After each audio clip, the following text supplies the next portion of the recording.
Hi guys, I did a video on shaping before where I talked about marker training, but I think that marker training is useful enough to warrant a standalone video. So marker training is super helpful. It allows us to pinpoint behaviors that we like.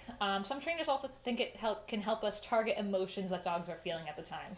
The jury's kind of still out on it, but the theory is if we can target a behavior that they are doing when they are feeling a certain emotion, we might be able to encourage them to feel that emotion more or less. Um, so marker training is just pointing out a behavior that we like. So I might wait for Taz to lift up his paw again. Yes. And I can start marking that and rewarding it. At first, it's a subconscious behavior. Yes. But I can pinpoint it more and more. It allows us to shape a lot of the behaviors that we like. So that might be laying down, down, good boy. And I can tell him as soon as he lays down that I like it. I can wait a second to see if I can get another behavior out of it. Yes. But marker training, super, super useful. All that we're doing is pointing out to a dog that we like something. So that could be obedience-wise, that could be a sit, a down, a stay. But it can also be just behaviors that we like in general. Your dog not begging at the table. Your dog seeing someone outside on the sidewalk and not barking at them. We can reward that hesitation before they decide to do something, so when you see their ears go up and they become a little bit more alert, you can say, yes, good dog. And you can reward them for that, and over time they'll start hesitating more and more. We're building up that behavior. Even if it's not obedience, it can have a lot of really important things. In order for a marker word to mean anything for a dog, though, they need to be able to make that association. So one of the first things that you can do is called charging your marker. So you could say, yes, and reward. Yes, and then you reward. You always want to reward after you say your marker. If you try and reward before or at the same time as saying your marker, your dog's not going to pay attention to it because they don't need to. Yes, good boy. And what we're looking for is some recognition of that marker. Yes. Because when they recognize it and they know that a reward is coming, that's when we know that we can start using that to train them.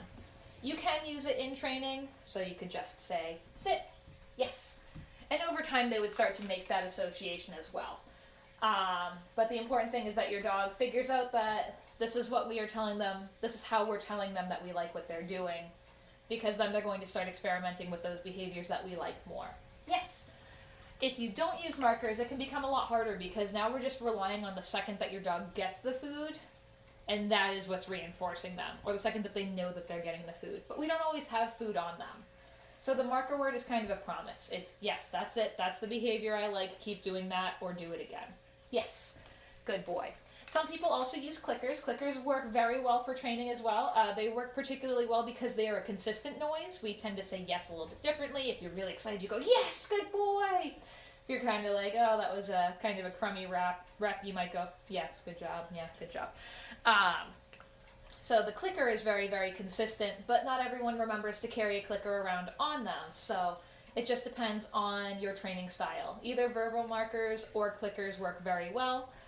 I do recommend yes, as opposed to some people try and use good boy or good girl. But that's praise, and we don't tend to reward every time after we say it because it's something that we just say so automatically.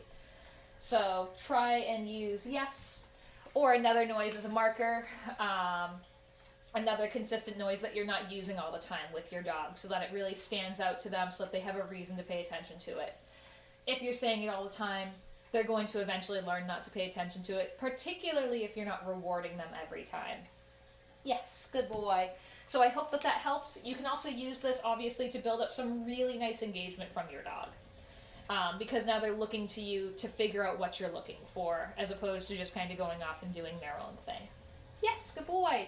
Keep training sessions short still for most people and most dogs. I recommend 2 to 5 minutes, and you can do that a couple of times a day. Don't try and drag it out super long because most dogs, especially if they're not used to training, will become bored and or frustrated. So I hope that that helps. Go out there and practice some marker training with your dog, and have a great day. Yes.